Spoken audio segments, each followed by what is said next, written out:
Okay, so Legend of Korra Book 4 was released, the trailer was released on Friday, and everybody's going crazy now. So I'm going to talk about the points that stood out to me the most. You can go back and watch the trailer just to make sure that I'm not bullshitting you. Actually, I would recommend that after you've seen it a couple times with sound, mute the sound and then pause it. Sort of like every time there's a jump cut, pause it, you know, get acquainted with the scenery and what's going on in each frame. That's what I did. First things first, 3-year time skip. Everybody gets a new look, at least the main cast does. Korra cuts her hair. I've already talked about this in a previous video. I think she looks badass. Actually, I like this design a lot more than any of the other designs that she's had in the previous seasons. So I appreciate the fact that she looks like a homeless person. One of those scenes, she's actually wearing Earth Kingdom sort of native clothing, if you pay attention. Asami looks cool, Mako okay, Bolin looks like he joined some type of security or army service, I don't know, because he has like, you know, the military like uniform and has like the shoulder blades and stuff. It's important to mention that the season doesn't start with the time skip, okay? And I know this because Nickelodeon released a clip of season 4 and it has Korra in the wheelchair, and she's actually saying goodbye to her friends because she's heading over to the Southern Water Tribe. And in that clip, we also find out that she's still traumatized because of what happened with her and Sahir. If you want to see that clip, I'll leave a link of it down in the description. It's kind of obvious that Kuvira, voiced by Zelda Williams, Robin Williams' daughter, is going to be the main antagonist for this season. And it makes a lot of sense, and I'll tell you why. First of all, she is an earthbender, and that completes the cycle of Avatar antagonists slash villains that we've had.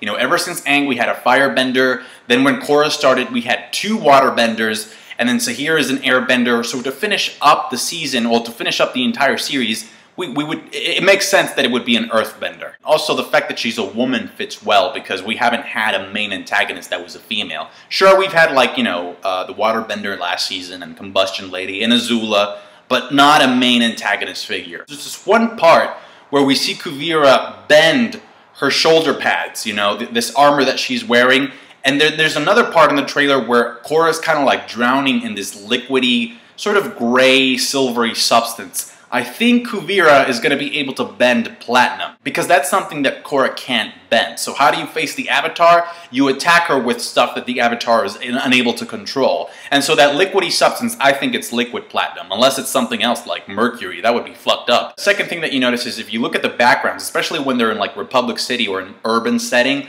you'll see those vines that came in when Korra decided to leave the spirit portals open. So I'm guessing we're going to get an explanation as to why they're there, what they're doing, and how to actually get rid of them, because this issue wasn't resolved in the previous season. It kind of reminded me of that time when Aang needed to find some type of answer or guidance, and he went over to, they were in the swamp, and he went over to this tree and he found out that, you know, the real solution was to think as everything as connected with each other. And I don't think I need to tell you this because this was obvious as well, but throughout this entire trailer, for most of it anyway, Korra is by herself.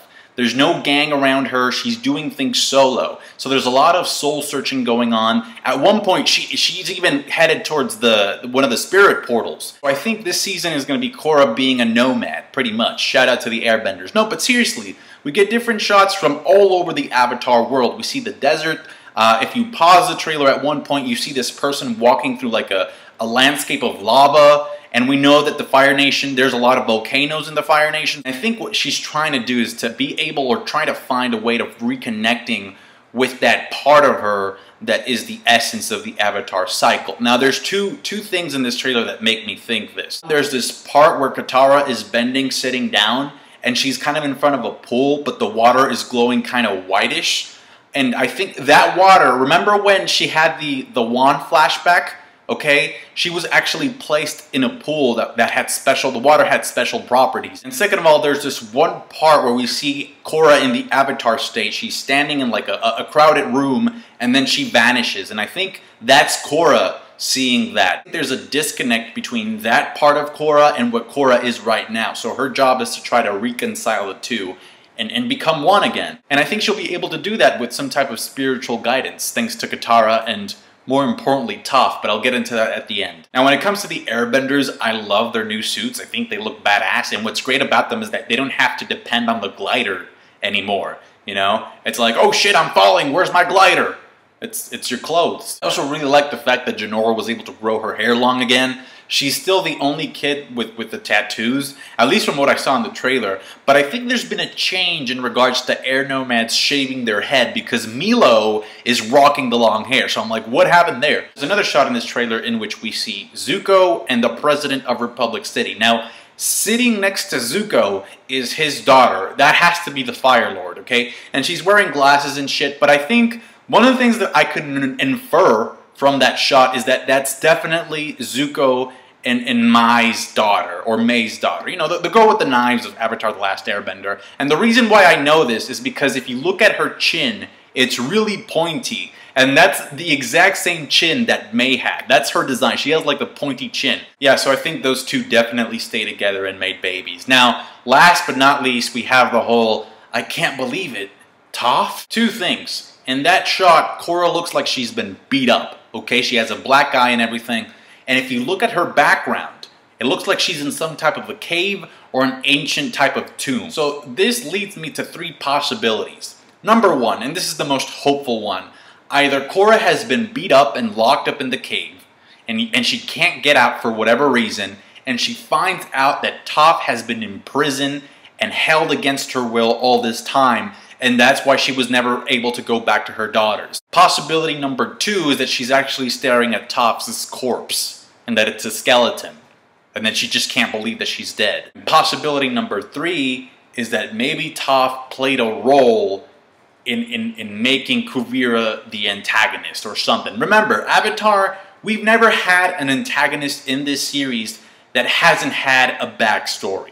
So I'm guessing that Toph is going to come in to explain some of that backstory. And I say this because Toph is the best earthbender in the world, okay? It would make sense that an earthbender antagonist would somehow be involved with Toph, even if she had good intentions. Maybe Toph trained her, or showed her how to bend platinum or some shit, and then she went crazy. I don't know. We'll just have to wait and see. Because I really don't want Toph to be a bad guy. I really don't. Those are just the points that I was able to gather from the trailer. If you have your own, please share them down below. That way you can exchange theories with other people. Like the video if you did. I appreciate that. And your subscription would mean a lot to me because I'm going to be covering the entire season. It's the final season of Avatar, and it starts on Friday. We'll see what happens then. Bye.